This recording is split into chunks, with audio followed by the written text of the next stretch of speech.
because it almost always does. All right. All right. Hello, everybody. Welcome to our Sunday night Zoom meeting with the illustrious and really just magnificent financial guru, Richard Hardon. We have been longtime friends ever since our grown adult sons were small children, and our friendship with him and his wife, we've maintained that throughout the years. Richard, honestly, is just a wealth of information and knowledge when it comes to. Hey, Sponda, I need you to. I don't know if this is the right link. So, oops, I'm sorry, y'all. Lisa, it's okay. Keep going. I was on a roll. She ain't mean it. She ain't mean it. Keep going.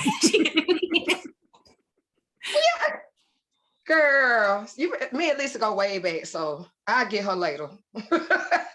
But okay, so but Richard is a phenomenal a transformative expert in the area of business, and he specializes in the innovative use of systems, strategies, and solutions to help enterprises and individuals get to where they are, to where they want to be. And he brought up that he was born and raised in Atlanta, Georgia, and I love that Georgia connection, because that means that he has figured it out from a native point of view to where we can make that stuff work right here where we are, you know, in the metro Atlanta area. He received his formal training at Duke University, and that's where he received dual degrees in electrical engineering and computer science. After completing education, he also earned advanced degrees in an area that we are all familiar with at some point in our lives, and that's Hard Knot University, okay? Nothing teaches better than real life experience. Hello? So he has really just parlayed this into a lot of different areas. This success as a speaker and motivator. He's been recognized internationally by Toastmasters International and the National Speakers Association as one of the top 5 Georgia speakers for more than a decade. Many companies, social, and business groups nationwide have been motivated by his message of the untapped power, that each of us possess as individuals. You're going to notice that Richard has this wonderfully energetic style. He's passionate about that he knows how to do, and really it's infectious. When I listen to Richard talk about financial goals, about the things that we can accomplish in our own lives, you know, just with the finances that we have, we don't have to be, you know, excessively wealthy. We don't have to have, you know, decades of, you know, wealth piled up. We can start right here, right now, where we are, and make the wealth that we have work for us, and continue to work for us in the future, and help us meet the goals that we have. Today, he's going to share some of the key components of his financial empowerment education to help us manage the most important project that some of us will have in our lives, and that's Project Wealth. So help me welcome warmly my longtime friend, amazing financial educator, and business success coach, Mr. Richard.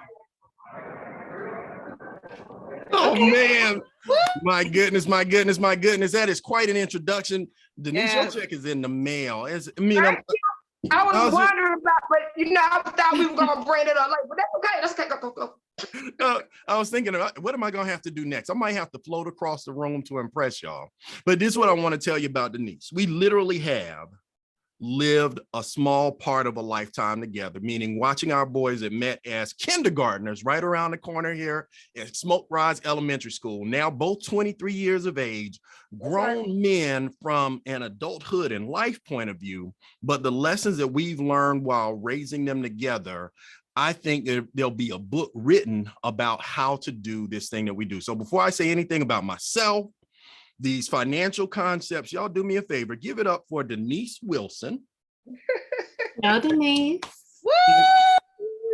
And Denise, I want to thank you for introducing me to my sister from another mister with Dr. Elisa. I think we got on the phone. What's up? I think we're going to talk for maybe 5-10 minutes tops.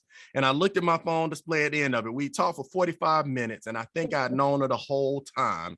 So, Dr. Lisa, before I say anything about Project Financial Success, is there anything you want to say to your constituents about why you bringing this program to them, why you thought it might be of value? Okay. Absolutely. So our group, Sisters with S.E.E.D. Hey, Rick, do you remember what the acronym stands for? I do. I even have a slide for it now. So it is that success is evidence of entrepreneurial discipline.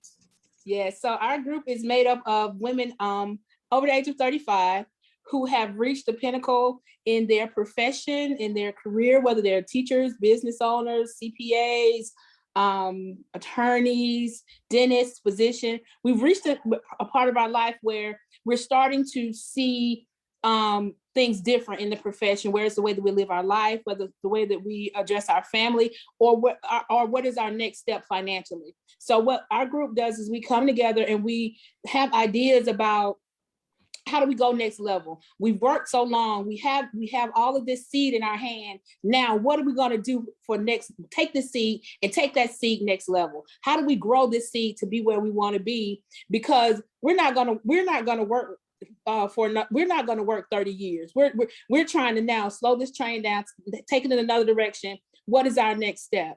So when Denise was giving me a background about this Richard Hardon, I was saying, oh, okay, let's do it. Let's talk to him. So like you said, we got on the phone, man, and we were just, first of all, I was calling him Phil. I was like, he just looked like a Phil. I'm like, why am I calling this man? I was like, Denise, I don't call him Phil the whole conversation. He was just like, yes, sis. I'm like, he just like, but it was, I mean, it was just like an instant connection. You can always tell. It's a money meeting. And you can always tell when somebody, you get a vibe from them, the energy, what they're giving. And Rick has some amazing energy. And I knew that our group of women, whatever he brought to us, our group of women was going to soak it up and absorb it. Income shifting, anything with income, I like. I have my business consultant on here. He can tell you, I'm always bringing him ideas about how do we income and shifting. How do I shift this income? Because my goal is now, and I was having this conversation with my husband this morning, work smart, not hard. So at this stage in our lives, so I know whatever you're going to tell us, not only is it going to bless us, but it's going to change our lives. And one thing about it, when we decided to do the seed talk tonight, and that's what this is, a special seed talk, and our seed talks are basically presentations by titans in their fields of things that will help our group to grow. And so when we decided to do this seed talk on a Sunday evening, Rick said, okay, we're gonna do that because it's gonna get them ready Monday, and they're gonna jump off motivated. So when he said that, I was like, dog, that's good. Because Mondays are hard for me. So this is gonna be, I'm just so excited. I have done like 5 or 6 Facebook Lives this week. I hate Facebook Live, but I've done it because I really wanted to make sure that people showed up for this. So Rick, I'm just so excited, and I'm just so grateful and thankful for what you're doing for our group. And I just can't wait to see what you bring. So thank you. But yeah, so we're ready. Well, my pleasure. I'm ready. excited to get going. Couple of ground rules. If you're in a place where I can see your face, it helps me to know if I said something that went over your head or didn't. So if you're in a position where you can come on camera, 2 things happen. Number 1, I can engage you and I'll talk to you. But number 2, it makes our recording look better when y'all send it back to the other people that didn't make it to tonight. And when it comes to talking about money, what's exciting is if you just rewound the clock 5 years ago, there was nobody talking to be about money or an exit plan or being in control financially, because I was in that place where I had gotten disillusioned when it comes to my own financial success based on what I was taught. Does that make sense? Meaning, living in the United States of America, we're enrolled in a project from the day that we're born, but given full control over it from the time that we're adults. But most people aren't even told the game parameters or how to win the game of money. So when we talk about money and financial success, there are a couple of things that Elisa shared with me about your group and this concept from TD Jakes. Now, I'm not that man, right? But he says, if what you have in your hand is not enough, that's your seed, not your harvest. But taking it a step further, he also says a seed will only grow when it's planted in something bigger than itself. So as we go through our conversation today, I do want you to embrace that what you have in your hand might not be enough.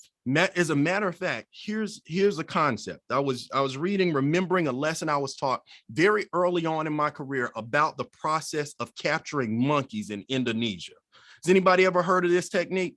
They take a shiny coin and they put a hole in a gourd and put it down in the gourd. And the monkey would go and reach into the gourd to grab the coin. Now, once they grab the coin with their fists closed, they couldn't extract that hand with the thing that they'd held on to.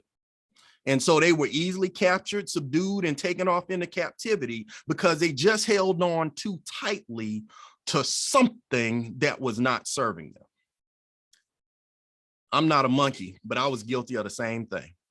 I bought in so heavily to the American success formula that I almost lost my mind, meaning I went to school, I got the grades, and that's what they said, get the job, get a career with benefits, live happily ever after.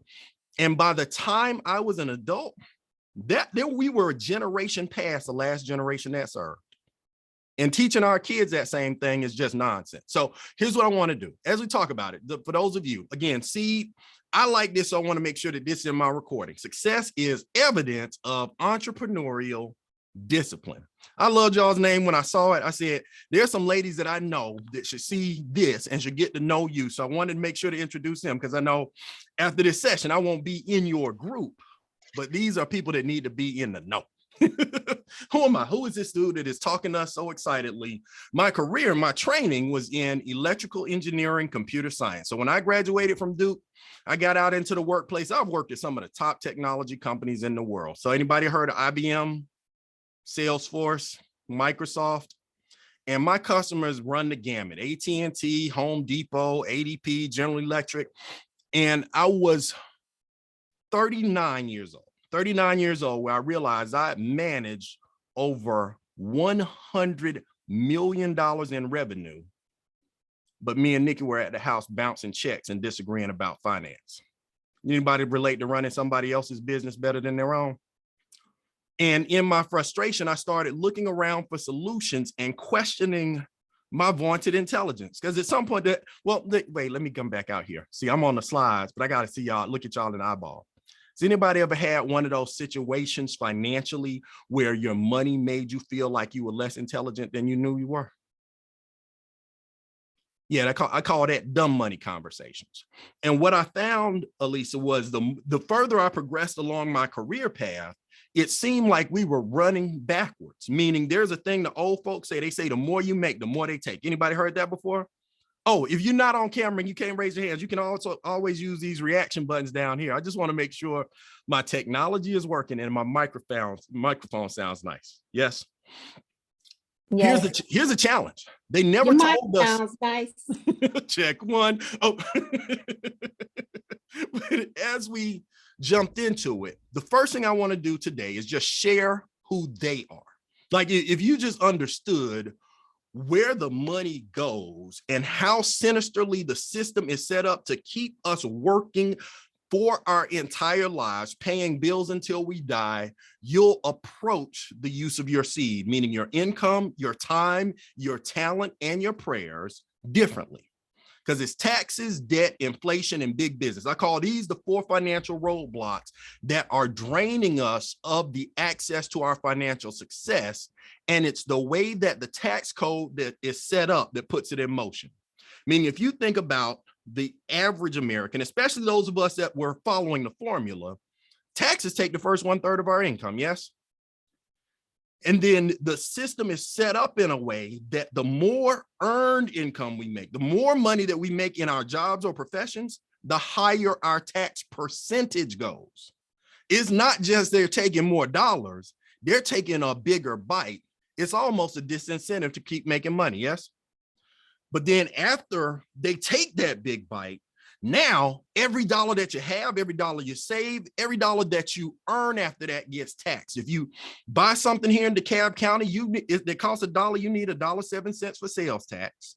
You got state tax, ad valorem tax, property tax, and when you die, your heirs pick up an estate tax. Now, that's not me. It's just what it does is because it's such a big piece, we get taught and conditioned to live in an unnatural state of debt. Meaning if you got a home, you need a mortgage. If you got a car, you need a note. If you got students, they need loans. And if you got any kind of credit, you need cards for it. And it's why debt takes the second 1/3. And I'm not talking about the money we owe. I'm talking about the interest penalty, the cost we pay for having something ahead of the time that we can afford it. That takes a second 1/3 of our income. So if you started off with a 6-figure income, you had $300,000 a year in income, you're down to 100,000. And that would be okay if money was the same, but big business still hits us in the pockets twice through their marketing campaigns and inflation. Meaning, think about this logically. We're right now at the end of the month of May. May may be one of the best months to think about how the marketing system extracts the last 1/3 of our income, because in the month of May, there are 3 commercial holidays. Said 3, what 3? Well, at the beginning of May, you have Cinco de Mayo. I know we're not Hispanic on this line, but how many of you turned up for tacos on Cinco de Mayo? Yes. And then Mother's Day is in the middle of May. And then at the end of May, we're going to hit what? Memorial Day. Memorial Day. But what also happens in May? Graduations, proms, weddings. It seemed like all month I was either needing to buy a gift or feeling guilty that I hadn't bought one. But here's the other challenge, because it's not just the month of May. If you look down your calendar, I call it the cash flow extraction calendar. Every 30 days, close to a pay period, there's a holiday. Because we leave May and go into June, there's going to be Father's Day. And then in July, there'll be the 4th of July. You get to August, we're back to school. September is Labor Day. October, you got Halloween. In November, you got Thanksgiving. Now, Elisa, nobody should have a problem being thankful and grateful, should we? No, sir. But then again, corporate America showed up and popped Black Friday on Black the calendar. Friday, I was just gonna say Cyber Black Monday, Friday. Brown Thursday. People are getting Thanksgiving lunch and going to get in line for a TV. And it's, and it's ongoing. December's Christmas, January, you got New Year's, February, Valentine's Day, March, spring break, April, Easter, and then you're back around to Cinco de Tequila. Now, I paint the picture up front for 2 things. Hopefully, that was an enlightening conversation to you, because here's a challenge. All 4 of those are the places where the money went. For most people, none of those are on the budget. Oh, I left the most sinister for last. Inflation is number 4. So if you're taking notes, taxes, debt, big business, inflation, we call it the silent income killer, because our dollars are going down in value every single day. Meaning, I think about the dollar. This is how I assess what we think a dollar should do. It's that moment of adulthood when your parents said they're going to stop paying for your gas and you had to buy your own gas. Does everybody remember when you had to fill the tank up with your own money? Do me a favor, drop in the chat if you remember what gas costs when you start driving. I want to show you something fun. Because for me, my honest answer, I'm from Atlanta, Georgia. I was on the south side. So on Riverdale Road, you could get gas right by the airport for $79.9. $79.9. That's, you can tell that's I started driving back in the late 1900s.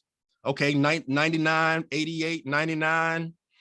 Okay, now here's how you assess the value of the dollar that you learned from the value of the dollar you last earned. Take the price of gas from the time you started buying gas and divide it by the last tank of gas you got.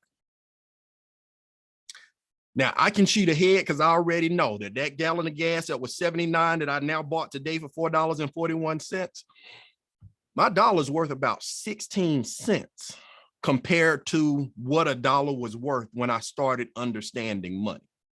that make sense? That means our dollars buy less. There was a time where you could play the gasoline game where you take a 20 inside and confidently say, I'm gonna come back and get my change, and you watch, and the gallons would go fast and the dollars would be going slow. Now is the total inverse. It takes 4 times as much money to fill a tank of gas. And that's not all. Everything else got the same kind of raise that gas got, meaning milk costs more, bread costs more, eggs cost more. But most people don't have control of their income so that they get a raise when stuff gets a raise. Does that make sense? Now, as I pause, this is not a doom and gloom conversation. In fact, we found a solution. And I can't say I invented this. I discovered this in my frustration and in my anger, but there are financial solutions to the roadblocks we face if we decide to work together and to use them. The first is just understanding. We teach the concept of cash flow expansion with our 6-figure playbook, meaning this is probably the most important thing you'll learn from me today. Cash flow, definition of cash flow. Because here's what I was taught. Make more money, make more money, make more money. Anybody taught make more money? If you're not making enough money, get another degree, get another certification, get a better job, get a second job. Yes. But if you don't identify where money is leaking out of your life, there's always going to be a hole in the boat and the ship is still slowly sinking. Income versus cash flow. Income is amount of dollars. Cash flow is a matter of time. Income, if I had $1 million income, we could all agree that's a sky high income. Yes. Hey, Shonda, did I pronounce that correctly? But if my income was $1 million and my lifestyle was $2 million, I'm just broke at a higher broke level. Yes. Now, this is the difference. If I only had an $80,000 income, but my lifestyle was $40,000, the formula is still 2/1. I have twice as much cash flowing through my life as my level of need, so that now I'm in a position where some of the money I make goes to taking care of my lifestyle, but some of that money can be planted as seed to grow into the harvest. Does that make sense? Well, how do we do it? First thing you got to understand is you got to get 3 things down, 3 things down, 3 things up. 3 things that have to go down are your taxes, your debt, and your expenses. Yes. But when your taxes, your debt, and your expenses go down, your stress goes down. Yes. And at the same time, if we understand how to use the system in our favor, get our credit scores up, our income up, our cash flow goes up. But not only does the cash flow go up, that attitude of abundance, that we have more than enough, puts in motion things that start to attract more to us. And as we go through our process, we're going to talk today 3 strategic solutions. There are 3 strategies that are meant to be run concurrently, not consecutively, concurrently. Step 1, increase your cash flow, build a business income, and generate investment income. Let me pause for a second. I almost got too excited. I'm going to talk specifically by the structure of the United States and its economy, why these are the 3 steps. Whether you decide to do it with us, try to do it on your own, that anyone has to do if they're ever going to achieve financial success, meaning they get to the place where their lifestyle and their future lifestyle are both covered by their investments. Yes? So step 1, why such a big deal on cash flow management, expanding cash flow, minimizing taxes? Is going back to the basics. Now, is everyone familiar with this document? When I started studying financial literacy, one of my favorite authors was Robert Kiyosaki, and he said, the biggest challenge most employees have when it comes to their finance is they don't look at their finance the way that a business does. So that was my exposure. Rich Dad, Poor Dad, Cash Flow Quadrant. Those are 2 of my favorite reads, Elisa. I went to work and looked at my money and said, now let me come back out here. Show of hands, how many of you have an ongoing monthly cash flow statement? How many of you never seen the document? I need to teach a little bit more here before I move on to the next topic. I just want to make sure that I don't just go college when I needed to stay at the beginning first. Okay, short explanation. So let me go through this quickly.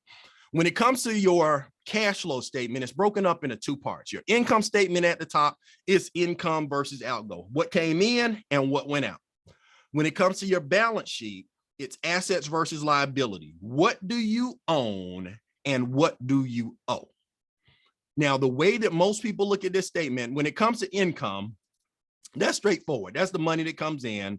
When it comes to expenses, I want you to pay close attention to the expenses that you usually don't budget for. Taxes and interest, they're part of the budget, but it's not factored in as separate. Food and transportation, that's what's there.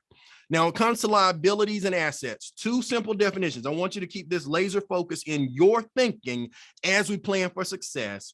Liabilities are what you owe. And even closer to home, liabilities are things that take money out of your pocket. How many of you have some things that take money out of your pocket? If you're a certain age, I'm gonna teach you a new liability class. It's called Kippers. Kippers, Kippers. Know what that stands for? It's kids in parents' pockets eroding retirement savings. You so grown, go look at your own funds. You pay for this yourself. But no, common liabilities, though, if you think about it, it's things like your home, like the house I live in. I love my house, but it takes money out of my pocket. I don't make any money on this house, except for the things that my businesses do. Our cars, our student loans, credit cards, those are liabilities. It's what keeps the middle class in the middle, is the service to the stuff that owns them, us. Yes? Assets. Several sets of assets that people commonly think of. When most people think of investing in assets, because of the way our education system works, most of us are taught to put most of our money in a set of paper assets, meaning stocks, bonds, and mutual funds. For the average household that has an investment portfolio, much of their money is in paper assets, yes? But there's also real estate. Private lending is one of my new favorite investments, collectibles, businesses. And you know, one of the best, most important assets I ain't even put on here is an investment in yourself, right?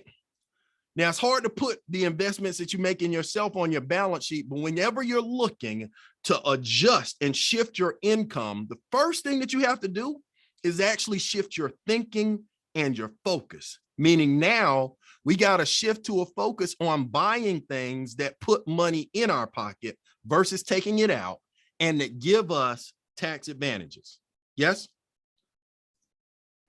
Because here's the cash flow patterns. Now, how many of you are fans of Rich Dad? Put in the chat. Everybody read Rich Dad, Poor Dad? Let me see who's out there. Y'all are on mute, so I got to look around. Rich Dad, Poor Dad. Elisa's got a hand up. Stephanie Stewart. Yes, yes. He has a simple cash flow analysis pattern that he does that not only do we need to look at this ourselves, but we need to condition our children earlier to look at this sooner, because jobs are becoming a much less significant source of security and income. But on the left, he said that's the cash flow pattern of the poor, meaning if all the money you have comes from your job and goes out through expenses. What are expenses? It's rent, it's food, it's it's not mortgage because they don't have that asset and liability. That's a poor cash flow pattern. In the middle is the cash flow pattern of the middle class. Now, I point this out more often and more aggressively because according to the U.S. Bureau of Labor and Statistics, last year, over the last 3 years, during the course of this pandemic, an additional 4% of the population went from middle class to poverty by the official standards. So the trend is that the rich are getting richer and the poor are getting poorer, because there were also 472 new millionaires reported in that same time frame. Not one of them yet, but I'm working on something. Let me tell you something. But here's the goal: to shift ourselves position-wise from the poor or middle class to a place where our assets produce the majority of our income, and our U.S. government's tax system supports that behavior. Yes? Now, second part of this scenario is Rich Dad, Robert Kiyosaki's second book, The Cash Flow Quadrant. Did everybody read it? Hadn't heard of it?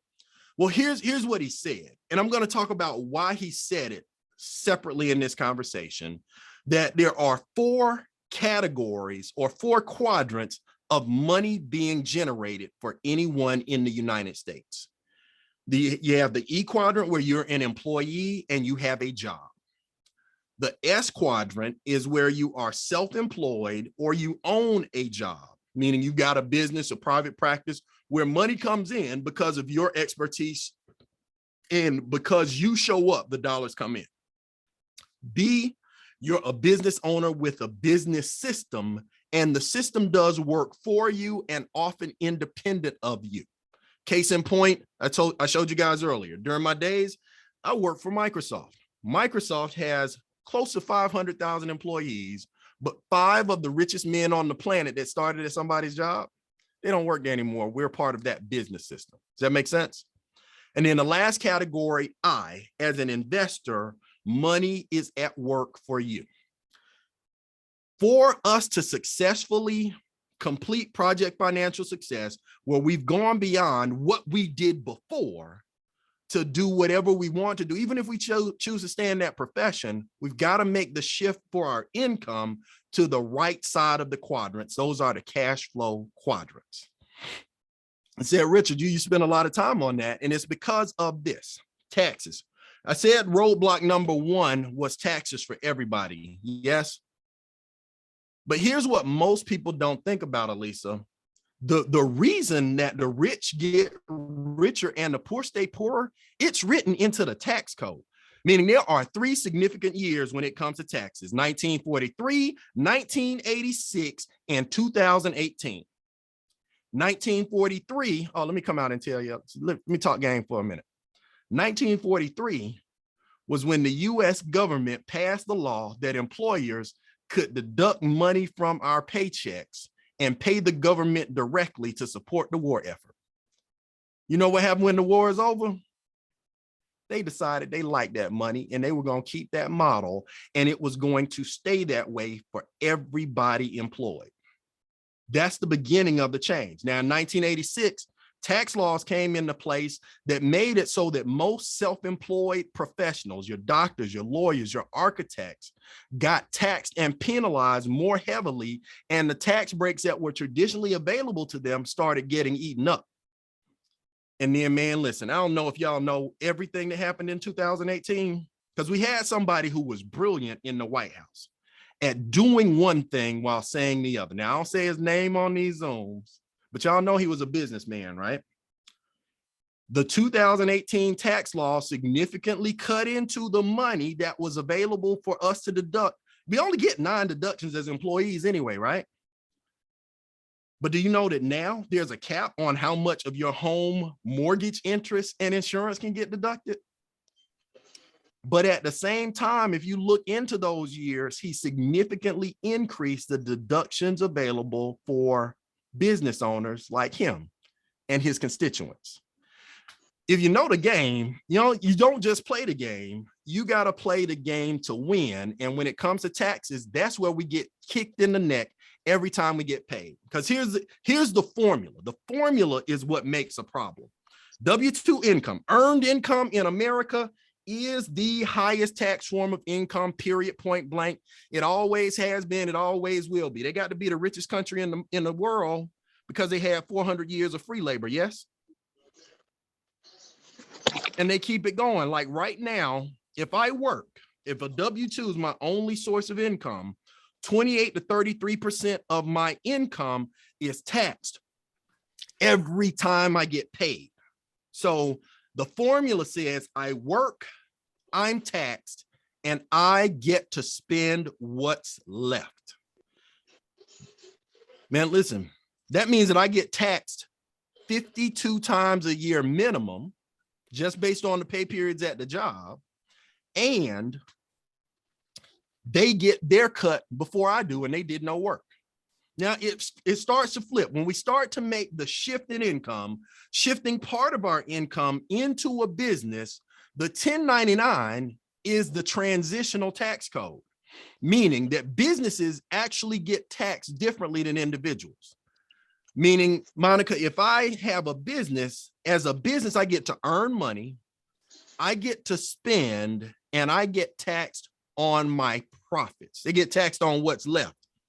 or as they used to say in the neighborhood, what you find, you keep. But that's why a company like Amazon, Amazon's a big on my mind right now, because they have this huge facility that they just built the next exit over for me from in West Park Place in Stone Mountain. You know that for 20 years, Amazon reported no profits, therefore paid no taxes.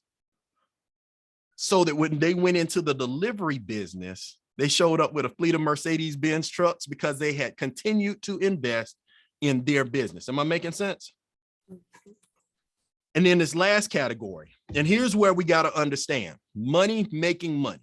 Lowest form of taxes in the United States, capital gain tax, long-term capital gains, taxed at less than 15%. So you can see, even if the percentages were the only problem, somebody with money making money is already doing twice as well as somebody working. But it gets even more sinister. Capital gains aren't charged every pay period or every year. They're paid whenever the asset is sacrificed. And when is the asset sacrificed? If the rich are getting richer, call that never. But the way it works is money gets reinvested, and that money makes more money. Now, let me pause, make sure that part made sense to everybody. Did everybody see what happened right there?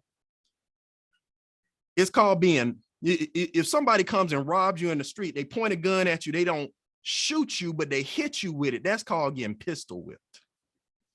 We've been getting pencil whipped for years. And here's the thing. Because we weren't taught that there were options, or even that other people were being treated differently in taxes, we didn't know. But now that we know, we can do some things better. Now, those of you that know me, Denise will tell you from the time that we met, I've been one of the biggest advocates in the world for home-based business. Even if you're in a traditional business, the number one asset you can add to your portfolio is a business that you can run from your domicile. Because here's the key: your home plus your social security number, something everybody can have, is the solution to all four roadblocks. Because on the one hand, you get all the tax advantages of a business. So say if you're somebody like me that had only the job, the tax advantages that I get by adding a 1099 to my portfolio gave me an instant pay raise. My expenses got to be deductions, but then I started hanging out with sharp people like Tia Glenn. Now, Tia, hey, I'm gonna put you on the spot because, well, is she still on camera? Let me see if she's on audio. Because Tia had a unique philosophy when it came to applying her knowledge as a certified public accountant, where now we're able to hire our children. Like, I don't know if y'all think about this. We had 3 kids. Right now, they're all grown and gone. But as they were growing up, we had things that we had to pay for them. We had voice lessons, we had acting lessons, we had football, we had band camp, we had everything that we had to figure out how to put into our household budget so that we could pay for it. Turns out the only deduction that we got in that scenario was the fact that we have children. Anybody ever fill in the bubble and says, I got 2 kids? But imagine this: because of the way that US tax law is structured, do you know you can pay your kids up to $12,000 a year? And here's how it works. I'm not, now, by the way, especially if your children are teenagers right now, by no means am I saying you should give them $1,000 a month. They'll kill them. And it'll set them up for failure. But you hire them, you give them meaningful tasks in the building of the legacy that you're about to live with them. And the joint account with you and them, the $12,000 reduces your tax liability by $12,000 per person. So that instead of being at the 37% tax bracket, you're now at the 33%. But the second thing, where you could never write off that PlayStation or that Xbox or those clothes, you can write off their salary so that you start to generate phantom money. Again, wealthy people have been doing this for years. Challenge is, most of us were conditioned to only hire a tax professional at the end of the tax period when it was time to file, versus having a tax strategist to help us organize our lifestyle to maximize our income. Does that make sense? Mm-hmm. Now, the rest of it, because I did find this out. I was at a convention or an event. I met the guy that was the inventor of the Nintendo 64 game. And I was like, well, why are you here? Tax breaks. tax breaks. There's so much that's not there, but business tax deductions are still there. And that gives you the option for something under your control. We'll talk more about how this can work, but I want to fast forward to a framework if that's okay. Let me pause because I've covered a lot. And people tell me I talk fast and I'm country. So sometimes what I thought I said is not what you heard. Any questions on what I covered so far? All right, so progressing. Here's what happened for me. I found out this information and I got mad at everyone all at the same time. Because when I started learning, here's what was true. I was in debt. I had some credit cards that I was mismanaging. We were trying to get into rental property. Matter of fact, we were in a rental property. So we're rental property investors. I was still trying to put 10% in my 401k because somebody said that was a good idea. And we were still bouncing checks. All four of those things were true at the same time. Can anybody relate to trying to do something good in the right direction, but not being aligned in a philosophy that goes the right way? I got some guidance to break this process down in steps, and it's called putting your financial house in order. Now, we don't have time for me to go through each of the breakdowns of how the individual steps work, but this will be a beginning conversation for us. Is that okay? And if we get good at first putting our financial house in order, but then organizing the financial houses around us, where we start to build neighborhoods and communities where things are in order, we get to address and plant and produce from our seed differently. Okay, so I'll talk about this for a few minutes, answer a few questions, and then we'll figure out what will be fun, what will make sense for us to do together next. All right, so when it comes to putting your financial house in order, first thing first is every house has to have a foundation, and that foundation, as far as I'm concerned, is always being developed. It's your mindset, your education, your game plan, and your team. Then we want to develop a written budget, written and planned ahead to make sure that you are living on less than you make. Minimum 80%, 10-10. I'll tell you what goes in those buckets in that course, but 80% or less goes to expenses, 10% to your tithe, and 10% to your future growth and development. Next step, as fast as possible, we've got to get a mini emergency fund in place, $1,000. We'll talk about why 1,000, and then get out of debt like it was slavery, meaning that, but it's not like it's slavery. Debt is slavery. They say it in the Bible, the debtor is the servant to the lender. Yes. And then from there, we're going to take the necessary steps, taking the amount of money that we were sending off to the debt payments and the additional savings from our written budget. We're going to build out a true emergency fund in a cash equivalent equal to 3 to 6 months of your income. Now, I see a hand up. Mo, do you have a question?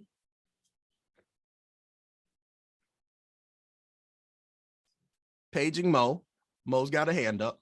All right, well, I'll continue. I'll come back to it. Write it down or put it in the chat if I miss it. Then we got to flip our concept of what our long-term investments are for.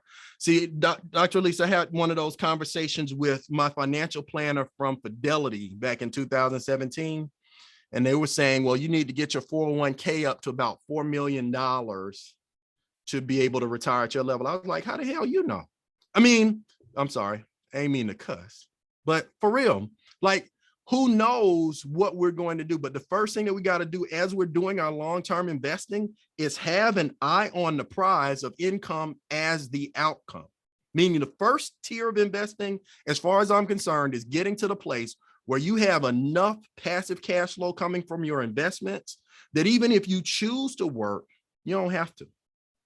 And then the last part, putting the roof on it, is continuing. Once you get to that point, it gets to be fun to have more than enough to be a blessing and to build wealth and give. Now, in quick breakdown of just this first step, the foundation piece is where most homes in America are wobbly, is because we're still holding on to that old model. We're still holding on to the coin in the gourd, and in that place where school, college, job is the only formula that we have for money. In foundation, there are 4 components I feel like everybody must have. The first one is just the mindset. And the mindset that I focus on is abundance. I have the attitude of abundance. If you say, what's my default setting? It's gratitude and expectation. I am so thankful for everything I have, and I expect it to be multiplied to more. But second is a different education. It's a financial education. It's an education about the lessons of wealth and money and how money moves, so that regardless of our profession, if financial success is one of your things, part of your job is to be a manager and good steward of your money. You need a game plan, a written game plan, so that you know short-term, long-term, both tactically and strategically, where am I going? Oh, thanks, Steph. And a team of professionals to help me in that process of just understanding what moves can I make? Because here's my reality. I'm an information technology professional. Dr. Lisa, you are a dental professional, right? There are very few people that think about, like if you think about it, the good news is we are good at going to professionals for some things. If you are sick, you go to the doctor. If you know that your teeth need to be straightened, you go to a dentist. But it turns out if your money's sick and your dollars are crooked, most people won't go to a money medic. They'll just go back to the original formula, make more money, make more money, make more money. And it's not serving them. The money's an accelerant. It's like gasoline and a fire. Making more just makes more go up faster. But with our team of experts, they put us in a position where we're able to get strategic tax advantages. We have an actual debt elimination plan and system and accountability partners that help me. It was the first time that I saw everything that we borrowed. How many, is there anybody else on the line that borrowed money for their kids to go to college? Do you know that I have 2 mortgages that don't have houses now?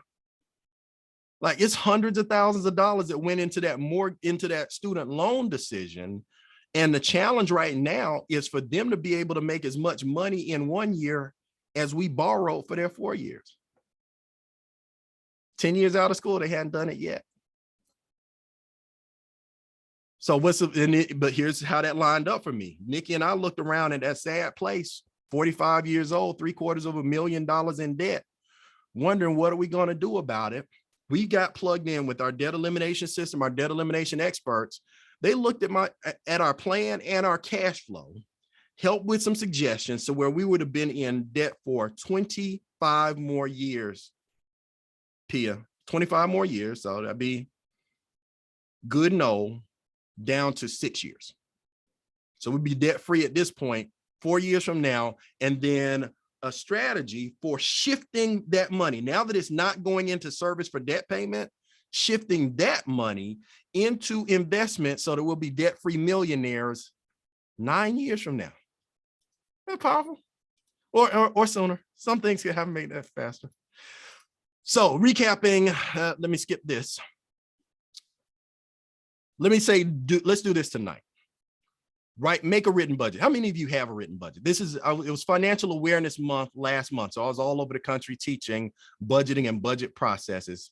Many of you have a shared family budget where you and the other person that writes checks in your account agree on a written budget every pay period. Yeah, we went through that too. That's how the checks bounce. I know that at one point we really did have to get serious. Like, we were trying, if it was money in the bank when we got to the ATM machine, we must have been able to afford it. That's not a good budget. But you want to have a budget, because a budget is how you tell your money where to go instead of wondering where it went. Now, up front, there are some things that I suggest. There are steps to this, but I can tell we don't have time to break these down. But the first thing you want to do is get clear on where all of your money is. Specify your income, list your expenses, and then subtract the total expenses from the income. Anything extra, you want to apply that to your next goal in the profit plan. So say, for example, after I'm done with expenses, and if my mini emergency fund isn't in place, that extra money goes into the mini emergency fund. If the mini emergency fund is funded, then that money goes to the debt snowball to kill off the debts faster with focus, and then track your spending. Once you write the budget, you got to track. Did we do what we said we'd do? How do we need to adjust for next month? And know that every month is different. So we need to make a new budget every month. Make sense? Now I'll blow past some of these things because we are at what I figure should be our time. Because I know the mind can only absorb what the butt can endure. And y'all have been sitting here patiently waiting with your questions for a good 45 minutes. So let me pause and check. Are there any questions that have come up in the chat? Questions in the chat? Seeing none. Pia said she needs to stop shopping online. We all need to stop shopping online. All right. So as we conclude, here's what I want to make sure to remind us of as we've had our conversation today. Our seed is that evidence of entrepreneurial discipline. And if the seed that you have in your hand, isn't enough, it's the beginning of the harvest. It's the beginning of the process. But in order for that seed to grow, it's got to be put in a place bigger than itself to have room for that root system to take hold. Make sense? Now, there's all kinds of good stuff that I'll teach later on about how to operate the debt snowball, how to use the banker's secret to grow your money. But I'm going to end right here with just a reminder of what TD Jake said to us on the way in. You see, you got seed, and I'm excited that you have acknowledged it. But the seed will only grow when it's planted in something bigger than itself. Make sure, if this has made sense to you, you'd like to get more information about our community, our curriculum, the things that we are able to teach. And this is two-level teaching that we're doing now because we're focused on adults and learning things from a practical method. If you want access to our tools, our systems, or to learn more about our community and our movement that's dedicated and focused on helping people add an extra digit to their net worth, text the keyword SEED with your name. That'll let me know that this is where we met. Obviously, you can follow me on Facebook or, well, let's see. I'll tell people ahead of time. And if you follow me on Facebook, you'll learn something about money, but you'll also learn that we dance a couple of times a week. You might see us at the gym, but there will always be something inspirational and motivational. But the power comes from us as a cooperative, where we get out of the idea of that we have to do it all by ourselves. That's the vision is what keeps us held down. That thought that we have to compete for the best jobs, that we have to compete for the best education. We're at the point in our evolution where we have to move past competition to collaboration, see how we can synergize and have 1 + 1 equal more than 3. So again, I want to thank you guys for your time and attention this evening. If this made sense to you, you want to know more, want to get more access to the community, the systems, or the strategies, text keyword SEED, your name to 404-594-4588. We'll make sure to get back with you with the information to find more to get started on your own project of financial success. Because once we succeed, the questions that we have get to be different. We're no longer in a position where we have to ask, what can we do about jobs? What can we do about education? Now we're in a place where we can ask, what can't we do? All right. So with that, I'll pause. Any other questions? Man, I'm looking forward to seeing you walking around the beaches of the world. I used to say I'd see you at the bank, but I don't go there anymore because we've learned the secrets for becoming your own bank and making sure that we build generations where the seeds we sow today will be the shade trees they sleep and rest under tomorrow. Happy Sunday. Great information, Mr. Hardon. Phenomenal. Thank you, Mr. Hardon.